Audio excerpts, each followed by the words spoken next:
You will hear a number of different recordings, and you will have to answer questions on what you hear. There will be time for you to read the instructions and questions, and you will have a chance to check your work. All the recordings will be played once only. The test is in 4 sections. At the end of the test, you will be given 10 minutes to transfer your answers to an answer sheet. Now turn to Section 1. Section 1. You will hear a telephone conversation between a travel agent and a customer. First, you have some time to look at questions 1 to 6.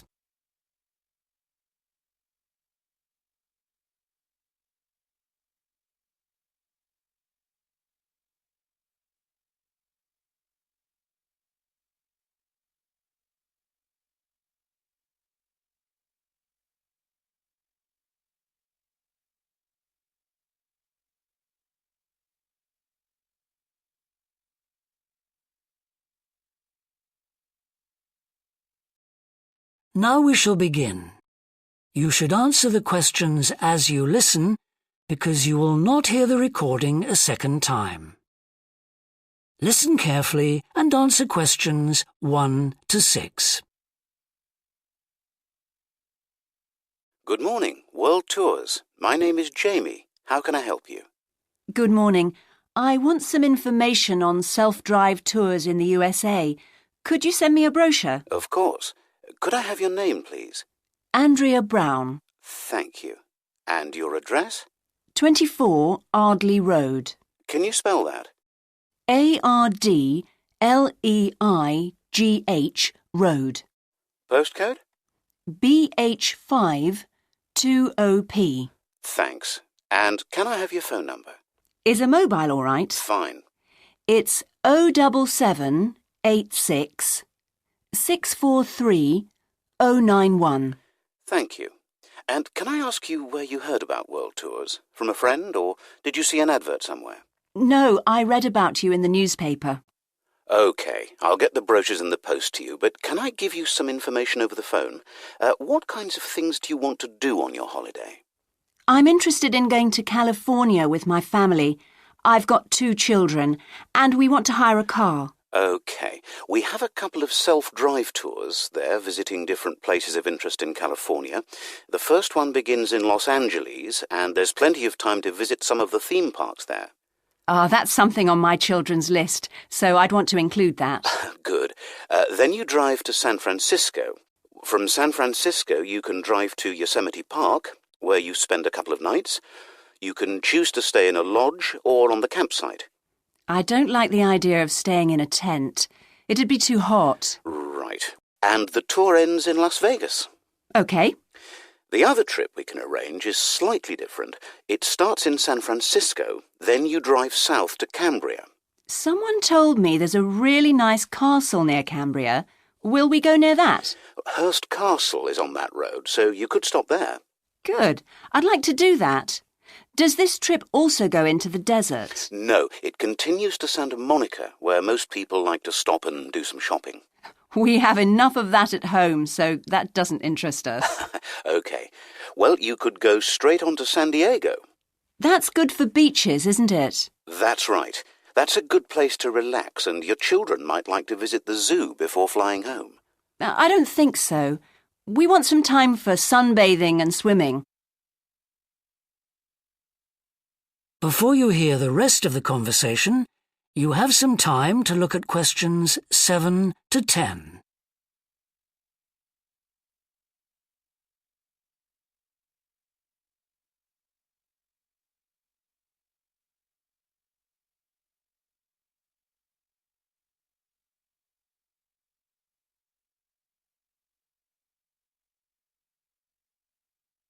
Now listen and answer questions 7 to 10. So, how many days are the trips and how much do they cost? The first one I told you about is a self-drive tour through California, which lasts 12 days and covers 2,020 kilometres.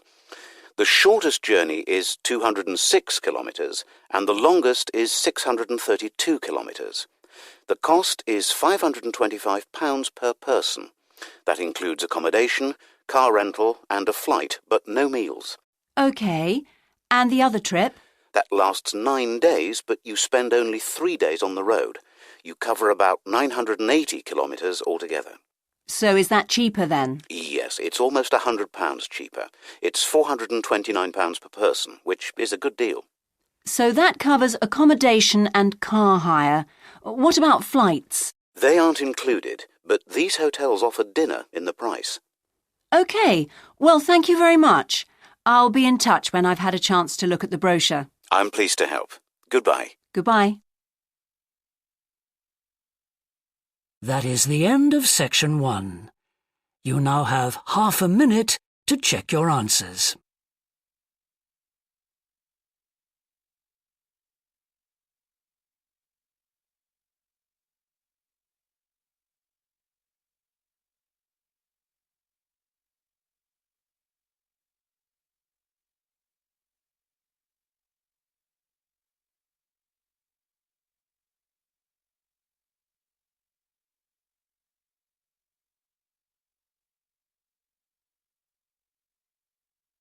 Now turn to section 2.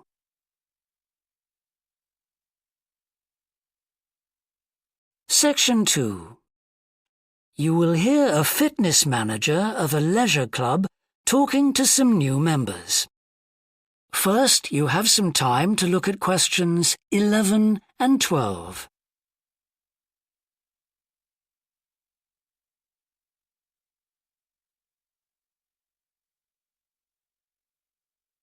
Now listen and answer questions 11 and 12. On behalf of LP Clubs, I'd like to welcome you all here today. My name's Sandy Fisher, and I'm one of the fitness managers here. Before we start our tour of the club, I'll just run through some basic information about the facilities we have here, including recent improvements, and explain the types of membership available. Our greatest asset is probably our swimming pool, which at 25 metres isn't Olympic-sized, but now we've expanded it to 8 lanes, it's much wider. This means there are rarely more than a couple of people at a time in each lane.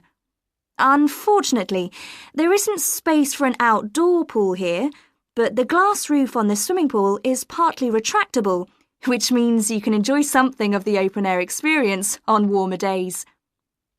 Our recently refurbished fitness suite has all the latest exercise equipment, including 10 new running machines and a wide range of weight training machines. Each member is given full training in how to operate the equipment, and there is always a trainer on duty to offer help and advice. Although we do have adult-only times after 6 and at certain times at weekends, children are well catered for. Older children continue to benefit from a wide range of tuition, anything from trampolining to yoga. Before you hear the rest of the talk, you have some time to look at questions 13 to 20.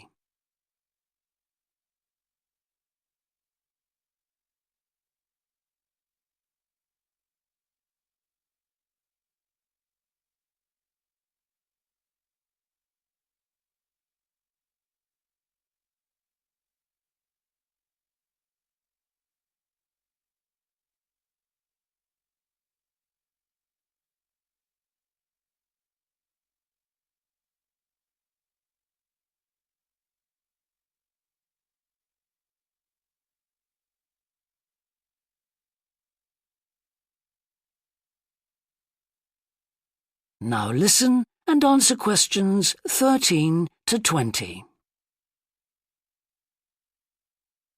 One thing all our members appreciate about us is that we take very good care of them. This starts on day 1 with your personal assessment. You are asked to fill in a questionnaire giving details of any health problems. One of our personal trainers will then go through this with you. The trainer will then take you through the safety rules for using the equipment in the fitness suite. During your next exercise session, a personal trainer will work with you to make sure you understand these. It's very important to do this because we really do want to avoid having any sports injuries. There's a lot more to looking after yourself than simply lifting weights. At the end of the personal assessment, the trainer will draw up a plan outlining what you should try to achieve within a 6-week period. This will then be reviewed at the end of the 6 weeks. Now, I'll just quickly run through the types of membership we have available. All members must pay a joining fee of £90 in addition to the rates for the monthly membership fees. Gold membership entitles you to free entry at all LP clubs. There are now LP clubs in all major cities and towns, so if you travel a lot, this will be a great advantage. Individual gold membership costs £50 a month, and joint membership for you and your partner will cost £75. Premier membership is for professional people whose work commitments make it difficult for them to use the club during the day, and so LP gives booking preferences to Premier members at peak times. This means you'll find it easier to book the sessions at times that suit you. Reciprocal arrangements with other LP clubs are available to Premier members. Premier membership is for individuals only, but you'll be sent passes for guests every month. The monthly fee is £65. You don't have to have any special clothes or equipment when you visit the club. We provide robes and hairdryers in the changing rooms, but it's very important to remember your photo card because you won't be able to get in without it. For people who aren't working during the day, That is the end of section 2. You now have half a minute to check your answers.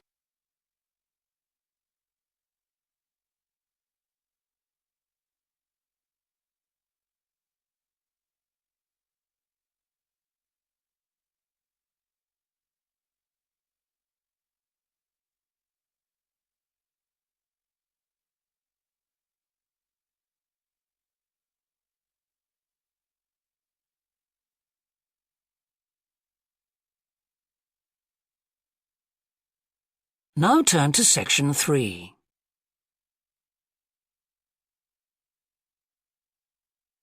Section 3. You will hear a student called John talking to a professor about a design competition he is entering. First, you have some time to look at questions 21 to 25.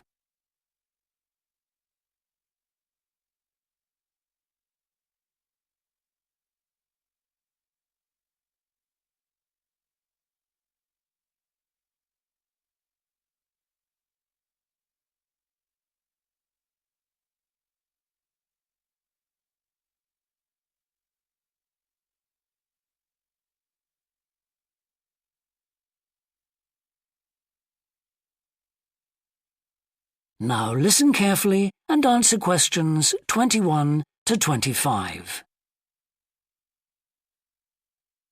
Hello, Professor. I'm John Wishart. I'm working on my entry for the Global Design Competition. My tutor said you might be able to help me with it. Ah, yes, I got a copy of your drawings. Come in and tell me about it. What sort of competition is it? Well, it's an international design competition, and we have to come up with a new design for a typical domestic kitchen appliance. I see. And are there any special conditions? Does it have to save energy, for example? Actually, that was the focus in last year's competition. This year's different. We have to adopt an innovative approach to existing technology, using it in a way that hasn't been thought of before. I see. That sounds tricky. And what kitchen appliance have you chosen? Well, I decided to choose the dishwasher. Interesting. What made you choose that? Well, they're an everyday kitchen appliance in most Australian houses, but they're all pretty boring and almost identical to each other. I think some people will be prepared to pay a little extra for something that looks different. It's a nice idea. I see you've called your design the rock pool. Why is that? Basically because it looks like the rock pools you find on a beach. The top is made of glass so that you can look down into it. And there's a stone at the bottom. Is that just for decoration? Actually, it does have a function. Instead of pushing a button, you turn the stone. So it's really just a novel way of starting the dishwasher. That's right. It's a really nice design, but what makes it innovative? Well, I decided to make a dishwasher that uses carbon dioxide. In place of water and detergent? How will you manage that? The idea is to pressurise the carbon dioxide so that it becomes a liquid. The fluid is then released into the dishwasher where it cleans the dishes all by itself. Sounds like a brilliant idea. Your system will totally do away with the need for strong detergents. So what happens once the dishes are clean? Well, to allow them to dry, the liquid carbon dioxide and the waste materials all go to an area called the holding chamber. That's where the liquid is depressurised and so it reverts to a gas.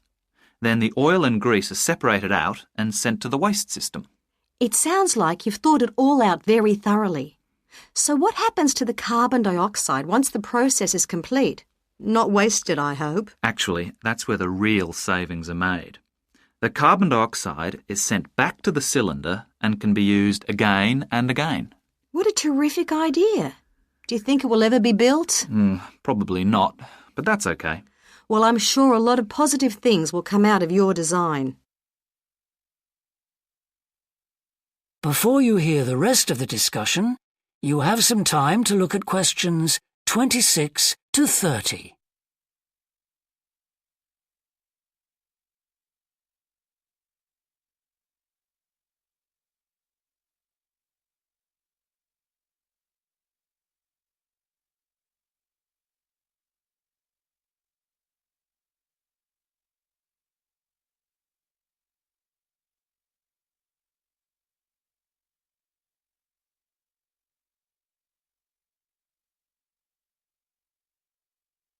Now listen and answer questions 26 to 30. Now, you seem to have thought about everything, so what exactly did you need me to help you with? Well, my design has made it to the final stage of the competition, and in a few months' time I have to give a presentation, and that's the part I was hoping you could help me with. Right, well, that should be easy enough.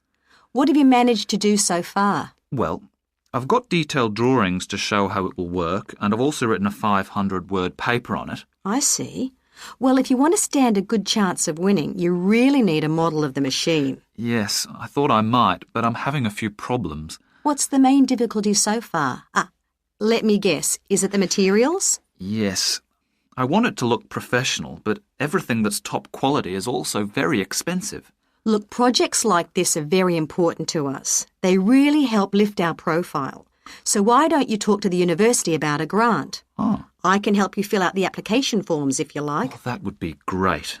You'd better show me this paper you've written as well. For a global competition such as this, you need to make sure the technical details you've given are accurate and thorough. Oh, that would be a great help. Is there anything else I can do? Well, I'm really nervous. That is the end of section 3. You now have half a minute to check your answers.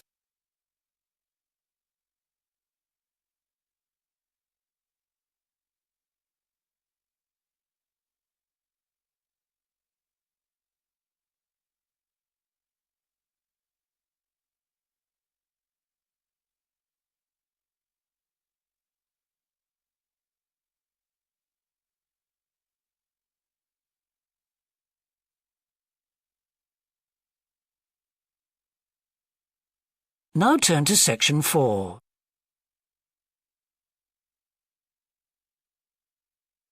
Section 4. You will hear a university lecture about an endangered bear in British Columbia, Canada, known as the spirit bear. First, you have some time to look at questions 31 to 40.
Now listen carefully and answer questions 31 to 40.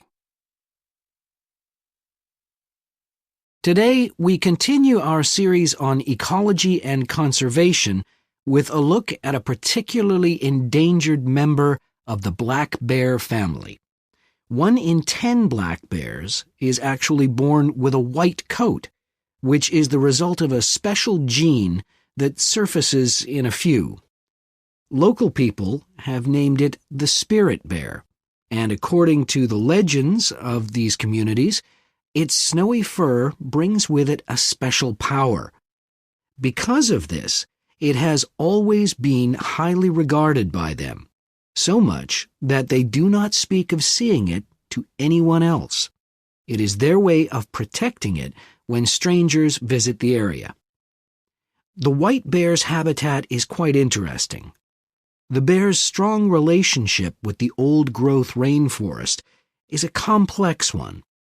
The white bear relies on the huge, centuries-old trees in the forest in many ways. For example, the old-growth trees have extremely long roots that help prevent erosion of the soil along the banks of the many fish streams. Keeping these banks intact is important because these streams are home to salmon, which are the bear's main food source. In return, the bear's feeding habits nurture the forest. As the bears eat the salmon, they discard the skin and bones in great amounts on the forest floor, which provide vital nutrients. These produce lush vegetation that sustains thousands of other types of life forms, from birds to insects and more. Today, the spirit bear lives off the coast of the province of British Columbia on a few islands. There is great concern for their survival, since it is estimated that less than 200 of these white bears remain. The best way to protect them is to make every effort to preserve the delicate balance of their forest environment. In other words, their ecosystem.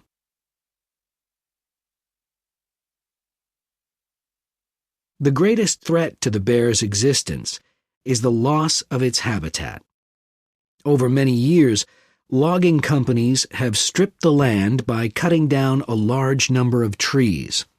In addition, they have built roads which have fractured the areas where the bear usually feeds, and many hibernation sites have also been lost. The logging of the trees along the streams has damaged the places where the bears fish. To make matters worse, the number of salmon in those streams is declining because there is no legal limit on fishing at the moment. All these influences have a negative impact on the spirit bear's very existence, which is made all the more fragile by the fact that reproduction among these bears has always been disappointingly low. And so, what's the situation going forward? Community organizations, environmental groups, and the British Columbia government are now working together on the problem. The government is now requiring logging companies to adopt a better logging method, which is a positive step. However, these measures alone may not be sufficient to ensure a healthy population of the spirit bear in the future. Other steps also need to be taken. While it is important to maintain the spirit bear's habitat, there also needs to be more emphasis on its expansion. The move is justified as it will also create space for other bears that are losing their homes to damage. That is the end of section 4. You now have half a minute to check your answers.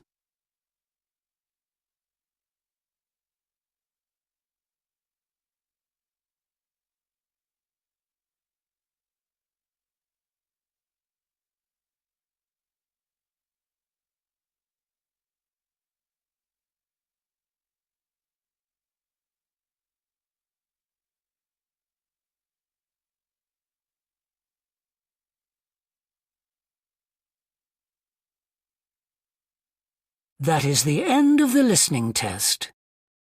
In the IELTS test, you would now have 10 minutes to transfer your answers to the answer sheet.